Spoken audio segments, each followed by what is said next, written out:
गिरीश आध्यात्मिक ड्रीम में आज ऐसी घटना सुना रहे हैं जिसमें उपकार करने वाले के सिर पर अपराध का दोष मढ़ दिया गया और जिन्होंने ये दोष मढ़ा उनका भार धरती माता नहीं सहन कर सकी और वो फट गई और वो धरती में समा गए। तो साथियों, कहानी का मतलब है कि अगर कोई हम दोष करते हैं, अपराध करते हैं, कोई भ्रष्टाचार करते हैं और अगर वही अपराध हम अपना छुपा करके अपने सीधे मित्र के ऊपर मढ़ते हैं, दोषारोपण करते हैं, तो हमें 100 गुना अपराध लगता है।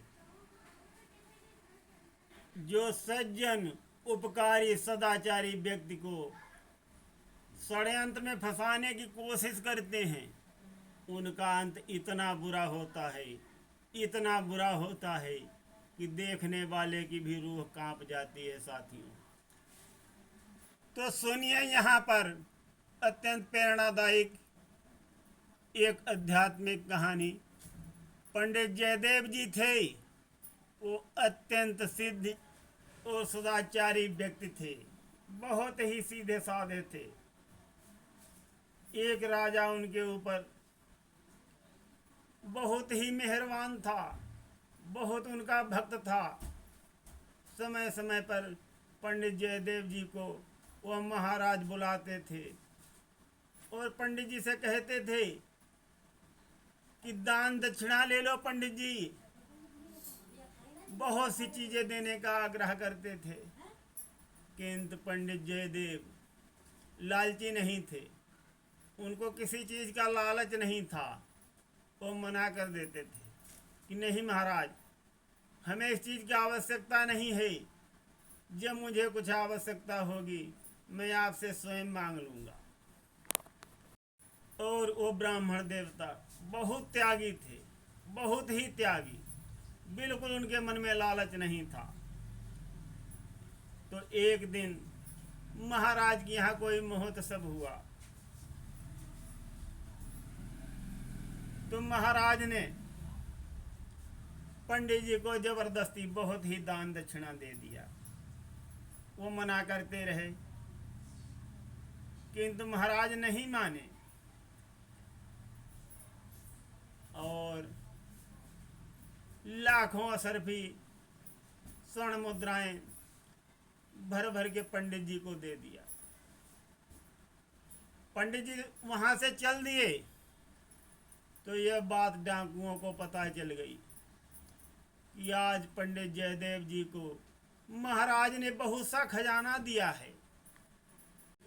डाकुओं ने पंडित जयदेव को रास्ते में घेर लिया और सारा खजाना जितना महाराज ने दिया था उनसे छीन लिया।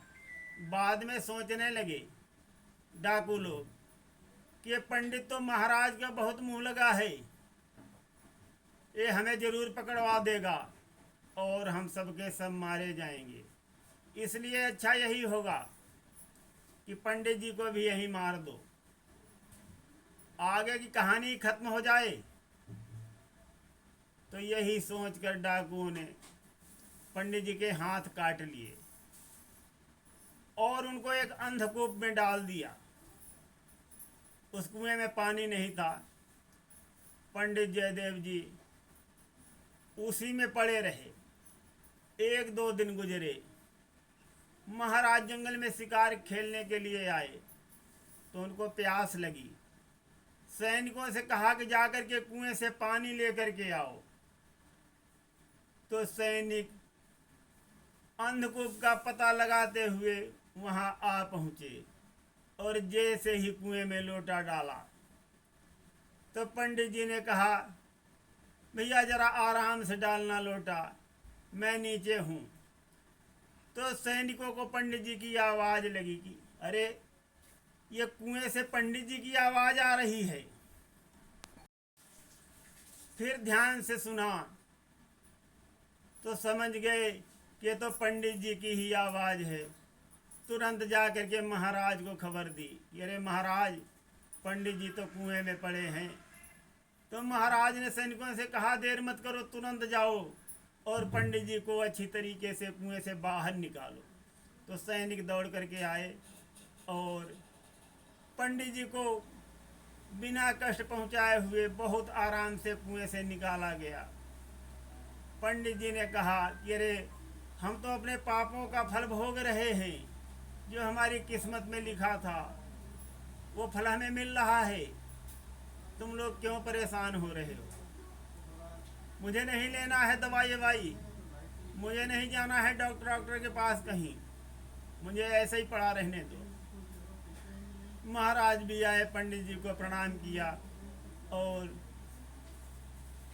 जबरदस्ती फोर्स करके पंडित जी को ले गए, पट्टी में रहम कराया और वैद्य की दवाई दिलाई और सारा प्रबंध कर दिया कि कौन पंडित जी को खाना खिलाएगा, कौन कपड़ा पहनाएगा और कौन बिस्तर लगाएगा। सब नौकर चाकर आदि दे दिए पंडित जी को और अपने पास ही रख लिया। जब पंडित जी के घाव भर गए, कुछ स्वस्थ हुए, तो महाराज ने पूछा कि पंडित जी, आपकी ये हालत किसने की है? मुझे उसका पता बताओ, मैं उसको दंड दूंगा। तो महाराज की बातों को सुन करके पंडित जी कहने लगे, अरे महाराज छोड़ो, ये सब मेरी किस्मत का फल है। तो महाराज ने बहुत आग्रह किया कि पंडित जी बताओ। पंडित जी कहने लगे, हमें नहीं मालूम है, मैं पहचानता ही नहीं हूँ। पंडित जी ने छुपा लिया। महाराज पंडित जी को अपने साथ ले गए और उनको अपने घर पर ही रख लिया। उनकी मरहम पट्टी याद करने लगे और सारा बंदोबस्त कर दिया। एक दिन की बात है, जिन्होंने जयदेव जी के हाथ काटे थे, वे चारों डाकू साधु के भेष में महाराज के दरबार की तरफ से कहीं जा रहे थे। तो उनको राजा ने भी देखा और पंडित जयदेव जी ने भी देखा। जयदेव जी ने देखते ही उनको पहचान लिया कि वही डाकू हैं जिन्होंने मेरे हाथ काटे थे।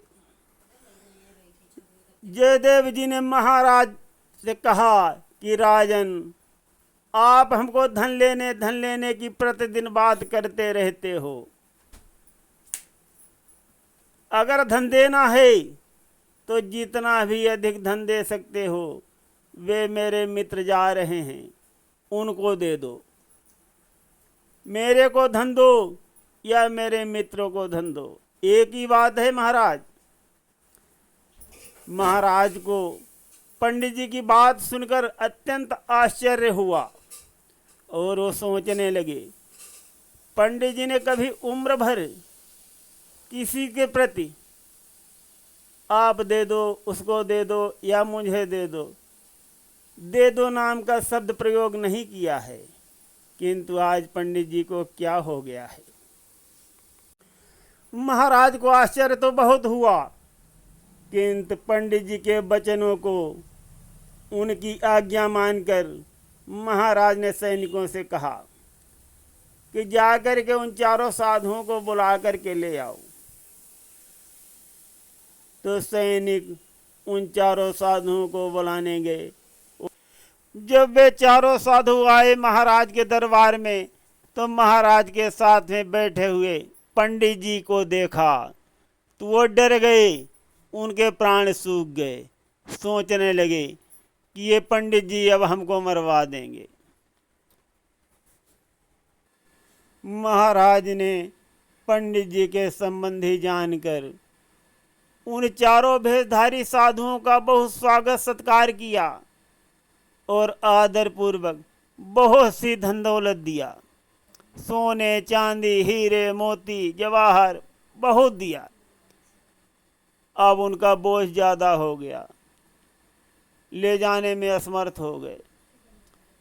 तो महाराज की ओर ताकने लगे। महाराज समझ गए तो उन्होंने सैनिकों को बुलवाया और कहा, खच्चरों को ले आओ और इनका सारा सामान खच्चरों में भरकर इनके स्थान पर सुरक्षित इनको पहुंचा करके आओ। तो सैनिक गण राजा की आज्ञा पाकर उन चारों लोगों के साथ चल दिए। रास्ते में जो सैनिकों का अफसर था वो कपटी साधुओं से पूछने लगा कि आपने पंडित जी के ऊपर कौन सा इतना बड़ा उपकार किया है जो पंडित जी ने आज ऐसी वाणी बोल दी जो उन्होंने जीवन में नहीं बोली। उन्होंने कभी नहीं कहा किसी को कुछ दे दो, लेकिन महाराज से आज उन्होंने कहा है कि जितना अधिक से अधिक धन देना चाहते हो इन साधुओं को दे दो। ऐसा कौन सा उपकार किया है तुमने पंडित जी के ऊपर? तो चारों साधु सन्न रह गए। बाद में वचन बना करके बोले कि पंडित जी का गला कट रहा था तो हम लोगों ने बचा लिया था, तो केवल हाथ कट गए और उनकी जिंदगी बच गई।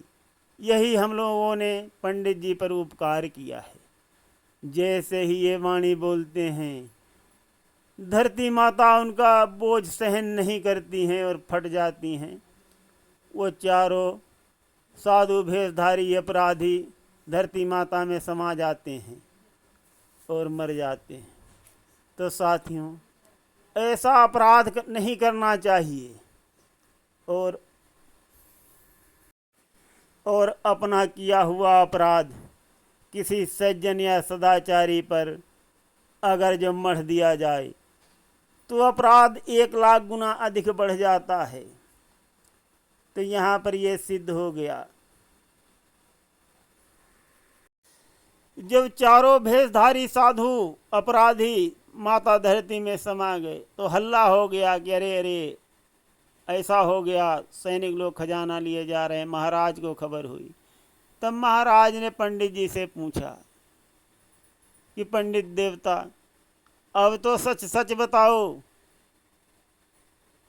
कि तुम्हारे साथ क्या हुआ था और तुमने जो आज तक भाषा नहीं बोली कि हमें कुछ दे दो या किसी को कुछ दे दो, इनके लिए आपने क्यों कहा कि जितना अधिक से अधिक धन देना चाहते हो इनको दे दो?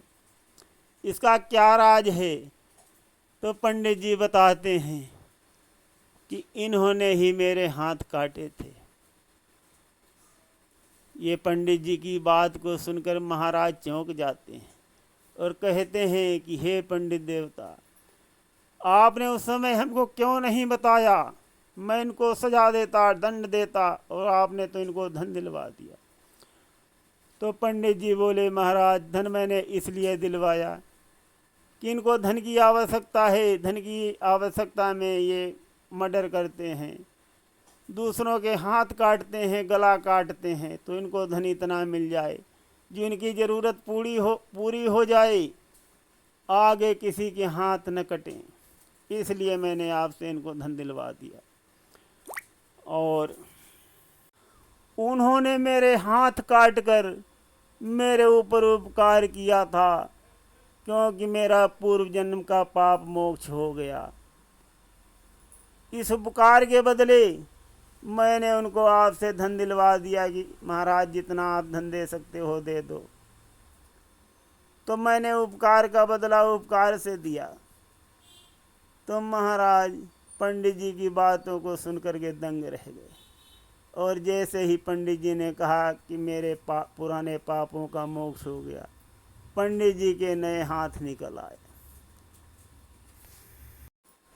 तो साथियों, इसी तरीके से उपकार का फल मिलता है, चाहे वो किसी प्रकार किया जाए। सुनते रहिए गिरीश आध्यात्मिक ड्रीम में अच्छी अच्छी रोचक कथाएं, कल्याणकारी प्रेरणादायक कथाएं। धन्यवाद।